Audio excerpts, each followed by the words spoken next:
Joma thoth samoro geno margi nitie e yuto margi kinde mag tich, to bang' ka gitieko tich ok ging'eyo, gibedo kod penjo maduong' to wabiro chomo kanye, ahinya ka samoro ng'ato ok bedo gi kungo makare. Thoth ji ok kikre ne ngima mar utaya. Thoth gi yudore kod buok mar pogruok e ngima kokalo e yuto kanyakla kod dak madala, ka koro thoth joma dongo bedo kod pek e hikgi mag rutaya. Mano ok en Hesbon Were ma hike mag rutaya ema wache ni yuto mare obede malo maloyo kaluwore kod pith ma odonje. James Okoth miyowa sigana ni. Ne joposta ondike e tich e higa mar 79, Hesbon Were nokwanore jahawi kane ogeno weyo tich mana kodhi e rutaya. Kane pod an rawera matin katieko skul, to nayudo tich gi Kenya Post and Telecommunication Corporation. Ne kanondikwa tich ni wang'e ni wabiro tiyo nyaka ritaya. To koro sani koro tich koro rumo. Wabiro dhi bet nade? Mano ne en migawo midewo e kindego, kendo jatich moro amora ok ne nyal paro ni tich chieng' moro nyalo rumo. Kata kamano, jotich mathoth ne oriembe tich, ka Hesbon Were en achiel kuomgi.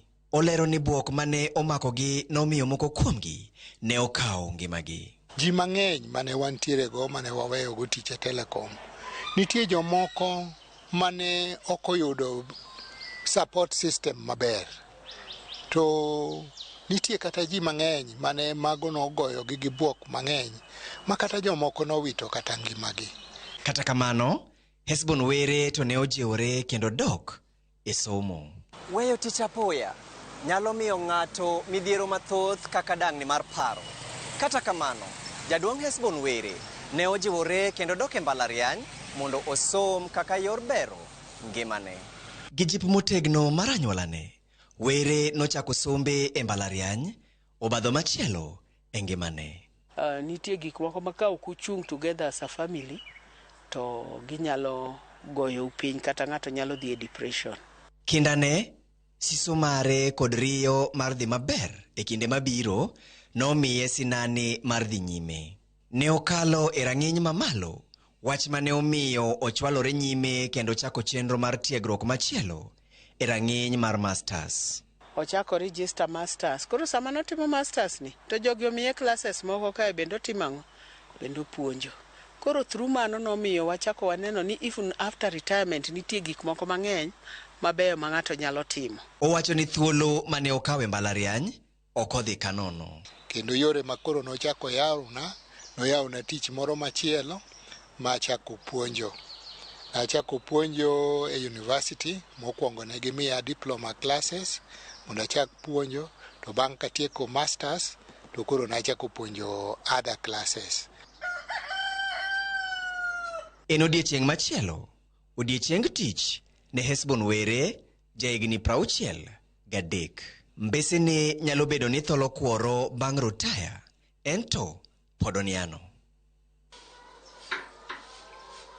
Gi kinda mar biye, omundo chiew gi osira wende kendo kawo gigene mag tich koloso puothe mayudore e Kiboswa, kaunti ma Kisumu. Bang'e, odonjo ei od gwen. Gwen rwake gi nyasi nikech ging'eye.